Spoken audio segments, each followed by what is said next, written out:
Hey everybody, welcome back to the channel. Appreciate you guys stopping by today. We're going to be talking about bees, bee traps, and how they can help us get more bees.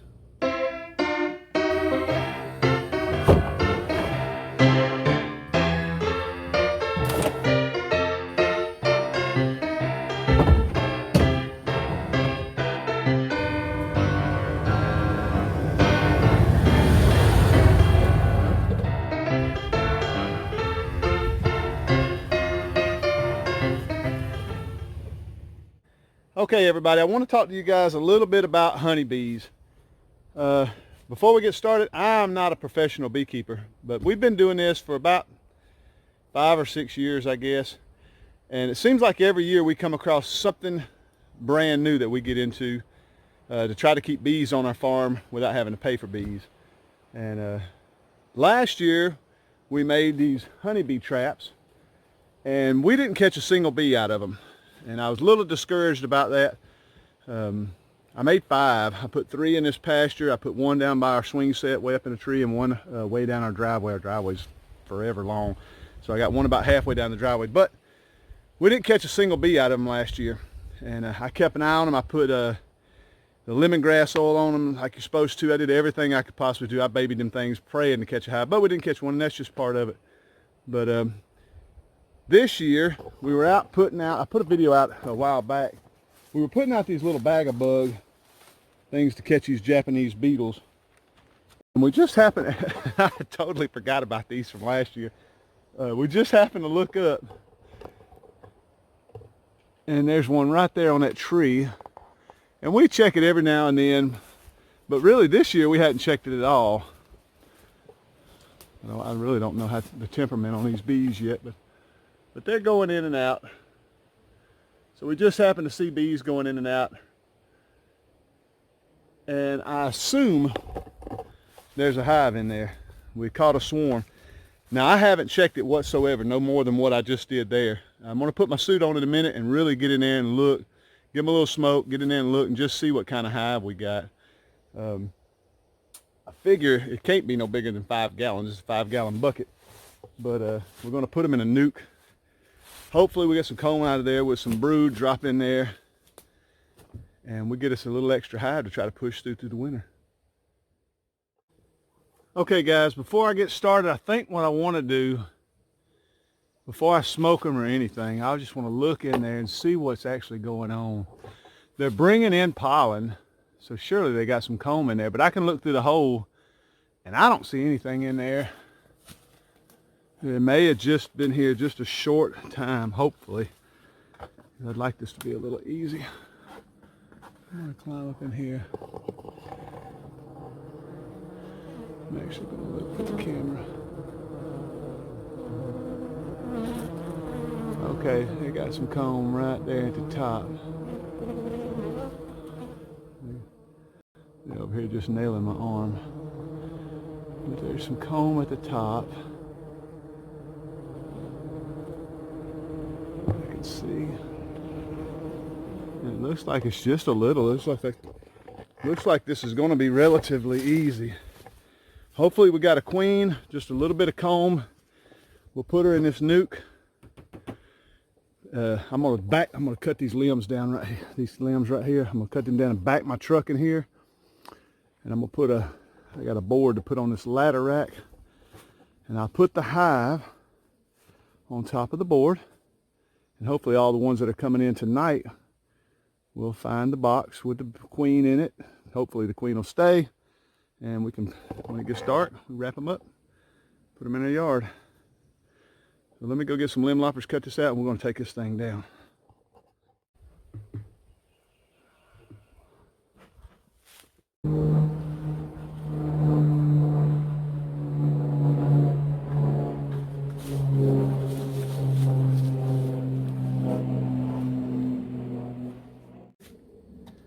Alright guys, the next thing we're going to do is we're going to try to take this thing apart.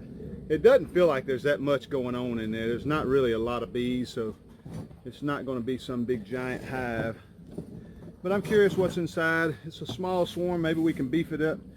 I put 3 big frames of comb in here, so if she wants to lay, she's going to have plenty of room to lay. I got 3 frames of comb, And that'll keep it where instead of them having to build comb and spend all that time building comb, not giving her a place to lay, she's already got a place to lay. So I put some lemongrass oil in here. Hopefully she doesn't want to leave.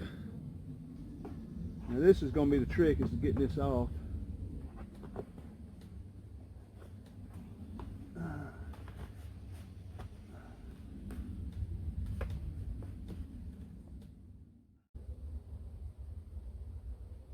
Oh yeah, there's a pretty good little wad of bees in there. See that? Pretty good bees in there. This handle's going to drive me nuts.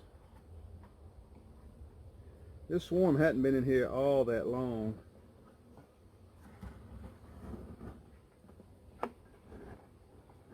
handle's going to drive me crazy.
Well guys, that's it. All we can do is cross our fingers now. They're fanning. So hopefully they're going to take this as a new home. See their little butts up in the air. They're fanning out that pheromone. Try to let all the other bees know that this is their home. I hope that's what they're doing. Maybe we can just hope and pray that this queen stays in there. I'm sure she will. That's better than that 5-gallon bucket.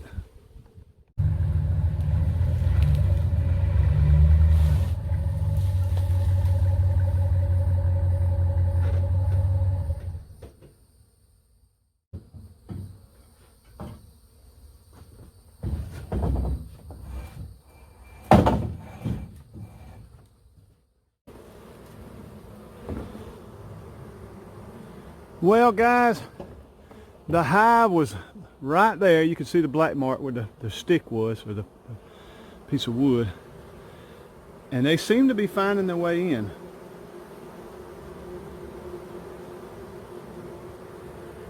By tonight, all these bees that are out foraging, they'll all be in here tonight.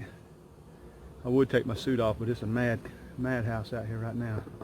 But you can see them fanning out there. They're letting all the other bees know this is the new home. They're letting all the other bees know that this is the new home. So we are pretty excited about that. I'm sure we got the queen when I dumped it. When I dumped it, they all took off down. I had one little patch at the top corner, but they all pretty much went down. So if there's a queen in there, I'm pretty sure. I would just about stake anything on it. She's in there. It's just, I wish she would, you know, we got to hope that she stays. They sell a queen catcher. I need to start investing. I need to buy me a little queen catcher. They couldn't be a couple of bucks, but here lately we've been pretty lucky with these swarm traps and stuff. So I put some of their comb in there and some of their brood, so that should keep them in there. Mama ain't gonna want to leave that, and all the workers are not gonna want to leave that. But it looks like it's going to be a pretty good hive. It's a small hive, but she can, depending on the queen, she can really take off with all that extra comb I put in there. They'll clean that comb up, and hopefully she's a layer and she will put out, and we'll get this hive crunk up before the winter gets here.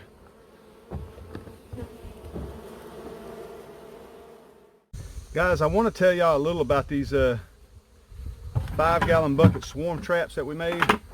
Around February, we start making these because March, April, May, all that's, you're really getting into the swarm season where you can catch these swarms. And there are swarms all the time that you just don't see. Heck, our bees swarm all the time because we don't get in them as much as we should. But all that it basically is a 5-gallon bucket. I took a little small hole drill bit. I don't even want to say it was 1 inch. I think it was less than 1 inch, but it looks like about a 1 inch hole bit. Drilled that out with a drill, and I took a 1x3. And what I did was I put one on the outside of the lid, and I put a small one on the inside. I put one on the outside of the lid, one on the inside of the lid, and screwed them together. Did I screw them together? Yeah, I screwed them together. I sure did. And I cut the tip off. You don't have to do that, but just to keep it solid on the tree. And what that yellow stuff in there is we got our own wax, but you can order wax. Just Google how to find some beeswax. But you take beeswax, and we have a little cooker, a little hot plate that we use specifically just for melting wax. But we take a paintbrush and just melt it down, and just paint the whole inside of the bucket. We paint the lid. We paint everything that's going to be exposed, and just place it together, clip it all together, and put your hole on the bottom. Mount it to the tree, and you can use lemongrass oil or a Swarm Commander. We always use a Swarm Commander because we're a sucker for novelty stuff. But the Swarm Commander works. We caught a swarm this year behind our house. Of course, I can't say I caught one on this one. I didn't even fool with these this spring. I'd gander, take a look at them every now and then. But these 5-gallon buckets apparently work. At least this one did. I got one right over there on a pine, and I got another one right at the other end of this pasture. I got one on the driveway, one by our kid's swing set. And we've never caught anything out of any of them, but finally got lucky and caught one out of this one. Well, guys, how cool was that? That was my first time with our 5-gallon bucket traps. That really worked out good. I'm really happy about it. It took 2 years for it to work, but hey, if you ain't got them out, you're not going to catch them. That's what I always say. It's like fishing. But I appreciate you guys checking out our video. I hope y'all really enjoyed that. I know I did. I'm happy as can be to get an extra hive. And if you guys knew exactly how much a hive costs, you beekeepers know. But the ones that don't know how much a little nuke worth of bees, oh my God, they're $150 all day long, if not more. So if you catch a swarm, or you can split your bees, when you get that extra nuke, you're pretty happy. And I am just ecstatic. I am really, really happy. But guys, I really appreciate y'all watching our videos. Do us a favor, subscribe to our channel if you're not a subscriber, and we will see you on the next video.